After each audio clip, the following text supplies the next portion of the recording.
Today I want to talk to you about Kinetic Demolition. This is the second and final game we're doing in my studio. Right now we're at the stage that we finish a 35-second video to showcase the game itself and the progress that we made, and we're working on a pitch deck right now, which is a PDF file we're going to send along with the video to publishers. The most important thing I will try to do right now is try to sell the IP and the game to somebody for at least something to stop my efforts, honestly. If the other option will occur that the publishers wants to work together, then we'll have to find a director for that kind of thing in my company, because I don't want to continue. It took a very long time and it took a lot of effort from my side to create this game to show it to you right now.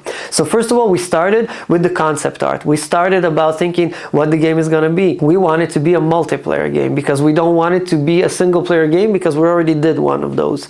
Now we started to think about demolishing things. It's much more fun than creating things. So a demolition derby came to mind. Then we started to think about a physics idea to come along with it. So the more energy you absorb, the more energy you make by running faster and then crashing into somebody, that's the more damage you do to your enemies. After that, we started to develop the vehicles themselves. So we got 3 light vehicles, 3 medium vehicles, and 3 heavy vehicles. Well, honestly, and most of them work the same way, but the lighter ones make less damage, but they run faster, and the heavier ones make more damage, but they're slower. We started to add the weapons. So we make 3 categories for the weapons. We got something just to put them off track, and we got like 1 rocket that if you find it on the track itself, you're gonna make more damage out of it. Then we continued to think about the arena itself. So we need to make it big, we need to think about the proportions, and also we need to think about stuff that was gonna happen in the platform. So if you're wasting too much time, we got a diaphragm that's gonna open up and people are gonna fall inside.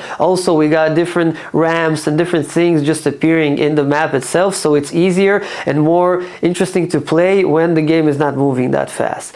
We came to a conclusion that it's going to be a fun game. We came to a conclusion that a multiplayer game should be well more received than a single player game at this point. Now the problem that we had was the physics. Creating the concept art was not as hard as, well, somebody might think, because I have great people working with me. Creating the 3D art was a bit tougher decision to make, which direction we're going to go, how we're going to do it, what kind of textures are we going to use, how many polygons, but we decided to work with a certain guy about that, and everything went well.